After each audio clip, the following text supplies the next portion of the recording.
المتقین والصلاة والسلام علی سید الانبیاء والمرسلین اما بعد۔ یہ ایک مسئلہ ذرا آپ کے سامنے رکھنا تھا۔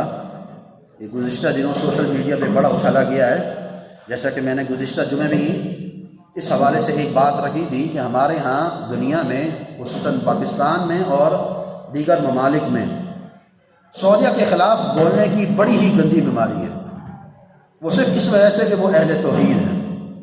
ابھی پچھلے دنوں سوشل میڈیا پہ ایک شور شرابہ کیا گیا، پروپیگنڈا کیا گیا سعودیہ کے خلاف۔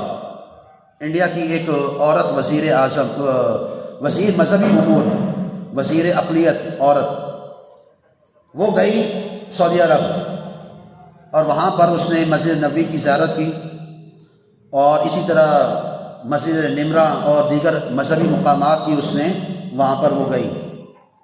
اب اس کو ہمارے یہ پاکستان کے مشرک طبقے نے اور صوفی طبقے نے اور خصوصاً دیگر دنیا کے لوگوں نے بڑا اچھالا کہ دیکھو یہ ہیں ہی گستاخ، یہ سعودیہ والے ہیں ہی گستاخ کہ انہوں نے حرم مدنی کی حرمت کو پامال کر دیا۔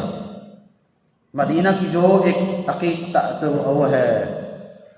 ہے، اس کا جو ایک عزت اور احترام اور تقدس ہے، اس کو پامال کر دیا کہ ایک ہندو عورت کو اور اس کے ساتھ جو دیگر وفد میں ہندو آئے ہوئے تھے ان کو حرم مدینہ میں داخل ہونے کی اجازت دے دی۔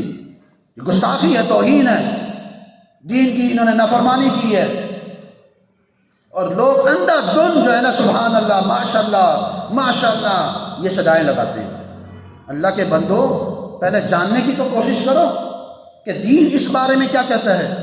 کیا قرآن و حدیث کسی مشرک کو مدینہ میں داخلے کی اجازت دیتے ہیں یا نہیں دیتے؟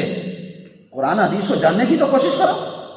جس نے جو ایک جو ہے نا جملہ کہہ دیا، چاہے وہ کیسے بھی گمراہی کا ہو، بس بات یہ ہے کہ وہ ہمارے مخالف کا ہونا چاہیے، بس اس کو جو ہے نا پھیلا دو، اس پر سمعنا و اطعنا اور ایمان لے آؤ۔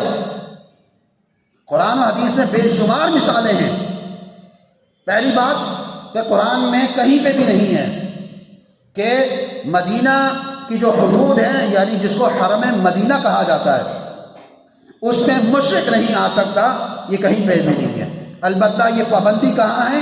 حرم مکی کے لیے، جو مکہ کی جو حدود حرم ہیں وہاں پر مشرک داخل نہیں ہو سکتا، یہ قرآن میں ہے۔ اب حدیث میں بھی یہی بات ہے کہ جو حرم مکی ہے، مکہ کی جو حدود حرم کہلاتی ہیں، اس میں کوئی مشرک داخل نہیں ہو سکتا قرآن حدیث کے مطابق۔ لیکن قرآن و حدیث میں بہت ساری ایسی مثالیں موجود ہیں کہ جس میں یہ واضح ہے کہ مشرک، کافر، بے دین وہ حرم مدینہ میں، مسجد نبوی میں بھی داخل ہو سکتا ہے۔ کئی مثالیں موجود ہیں۔ اس کی ایک مثال ثمامہ بن اساد رضی اللہ تعالی عنہ، کافر تھے، مسلمان نہیں تھے، ان کو صحابہ نے پکڑ کر جب قیدی بنایا، کہاں باندھا اس کو؟ مسجد نبوی کے ستون کے ساتھ۔ مشرک تھے کہ نہیں ہے؟ کافر تھے کہ نہیں؟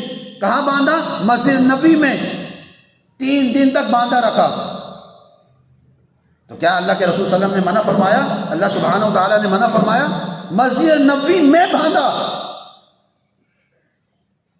اسی طرح سورہ آل عمران، اس کو اٹھا کر دیکھیں آپ، اس کا جو نزول کا سبب ہے، شان نزول ہے، وہ کیا تھا؟ نجران کے عیسائی علماء نبی صلی اللہ علیہ وسلم سے بات چیت کے لیے آئے تھے، جاننے کے لیے آئے تھے کہ واقعی یہ سچے نبی ہیں کہ نہیں ہیں۔ وہ بات چیت کی، وہ کہاں ہوئی؟ مسجد نبوی میں ہوئی۔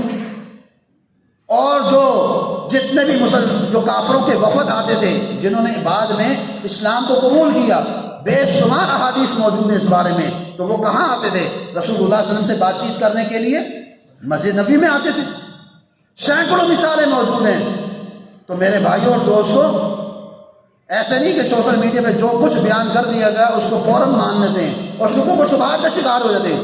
اہل حدیث بھی شبہوں و شبہات کا شکار ہو جاتے ہیں، پتہ ہی نہیں ہوتا، جاننے کی کوشش نہیں کرتے کہ بھائی کم از کم جاننے کی کوشش کریں کہ قرآن و حدیث میں لکھا کیا ہے، اس مسئلے کے بارے میں کیا رہنمائی کرتی ہے، جاننے کی کوشش نہیں کرتے۔ تو جب تک قرآن و حدیث کو جانیں گے نہیں، پہچانیں گے نہیں، ہمارے مسائل حل نہیں ہوں گے۔ اسی